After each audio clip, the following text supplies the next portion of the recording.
various things like this, but the point is to show yourself to be the most oppressed person so that you win.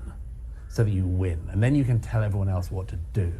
And Amanda Gorman has this, to an extraordinary extent, it's almost as if the whole thing of her doing this alleged poem, just a list of banalities really at the inauguration, was almost just, I dare you to criticize this work. There were people who criticized the poem who immediately were lambasted for criticizing it. How dare you criticize the poem? Amanda Gorman, by any normal measure, has, as you pointed out, had a much luckier life than almost anybody in America. But if you point out that even you don't like the poem, it doesn't seem to rhyme, doesn't seem to scan, doesn't seem to be memorable, you're doing that against somebody you're not meant to criticize, because the person you're criticizing can claim oppression.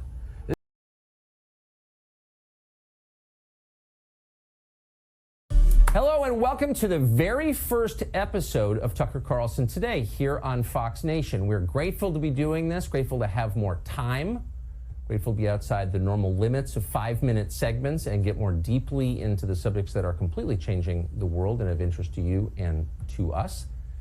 We had a broad range of possibilities for the first person to talk to as we begin this new show, this new series.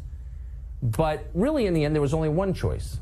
The one person we know who has crystal clarity on what's happening, not just in this country, but in the world, someone who's watched it and chronicled it for years now.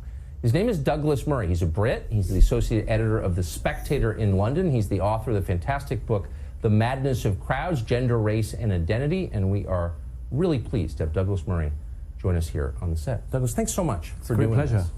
So there are a million places to start. There are so many things happening. I want to look a little more deeply into one story, into several facets of a story in the news today, because I think it might tell us what's happening more broadly. And it's a story of a woman called Amanda Gorman, who is a poet.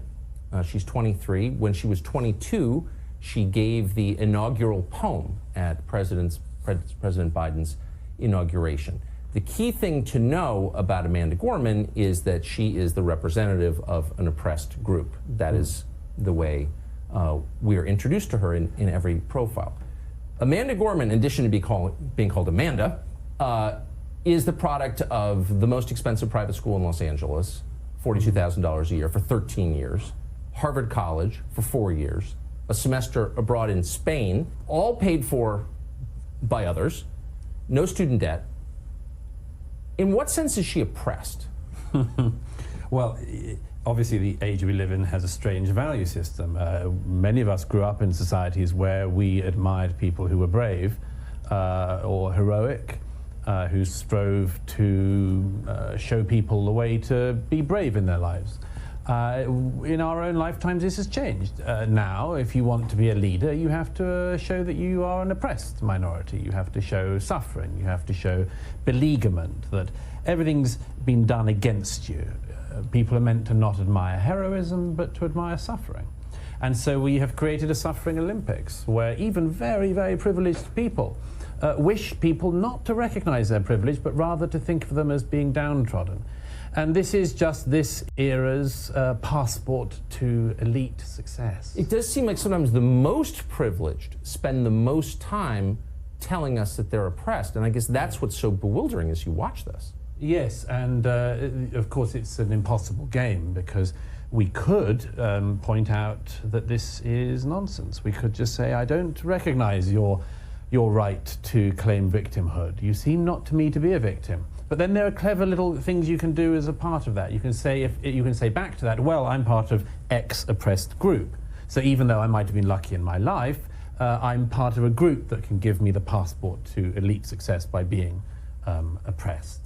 There are other ones like this. People can say, oh, I've got mental health, as if everybody else doesn't have any mental health issues. You can do various things like this, but the point is to show yourself to be the most oppressed person so that you win. And then you can tell everyone else what to do. And Amanda Gorman has this, to an extraordinary extent, it's almost as if the whole thing of her doing this alleged poem, just a list of banalities really at the inauguration, was almost just, I dare I dare you to criticize this work. There were people who criticized the poem who immediately were lambasted for criticizing it. How dare you criticize the poem? Amanda Gorman, by any normal measure, has, as you pointed out, had a much luckier life than almost anybody in America. But if you point out that even you don't like the poem, it doesn't seem to rhyme, doesn't seem to scan, doesn't seem to be memorable, you're doing that against somebody you're not meant to criticize, because the person you're criticizing can claim oppression. This is an irreducible game. I mean, we could all play it. It's just that I think decent people wouldn't and shouldn't. What does it do to art? I mean, if you care about, I actually like poetry, and I think it's interesting, it's important, it's difficult to write. If you tell a population this is beauty, this is art, when it's so obviously not, what does that do to art? Well, our age has decided that beauty isn't very important. It's decided that political banality is of utmost importance. That your life will find meaning if you demonstrate and wave placards and much more. I think this is a horrible view of life. It's a radical left view of life that thinks that you'll find meaning by protesting and yelling. These people forget that actually I think nobody on their deathbeds looks back at their life and thinks, I wish I'd attended that protest. I wish I'd made more placards. Wouldn't it have been good? No, most people on their deathbeds regret they didn't spend more time with loved ones. Yes. So the whole sense of what's important in our society has changed radically and in an ugly direction. It makes everything political. It wants to politicize everything. It wants to politicize art. It wants to politicize poetry. All of the things that were meaningful in our lives have been picked up and spun through this cycle of politics. And it's boring, it's ugly, and I think that it's the job of any sensible person to say, I refute this. I refuse to join in this game. I refuse to have this vision of life. I have a better vision of life and how it should be lived, and we should assert that. You know, Douglas Murray makes a strong, strong point. I tell this to my kids every single time. I say, kids, everything is looked through the lens of being political and being politicized. And they go, oh, Dad, come on. You're always saying that. Everything isn't political. And I'm telling them, guys, everything you do is looked through a political lens. Everything you see on social media, everything they're taught to at university and colleges, everything that's coming from the mainstream media, everything that's coming from the alphabet networks, everything is political. Movies are political. Songs are political. Poetry is, like I was saying, political. The Olympics are political. Sports have become political. Everything is political. Guns are political. Eating is political. Drinking is political. You name it, everything is political. And this girl, Amanda Gorman, she has been one of the most privileged people in the United States of America. First of all, there's no such thing as, they say, white privilege, white privilege.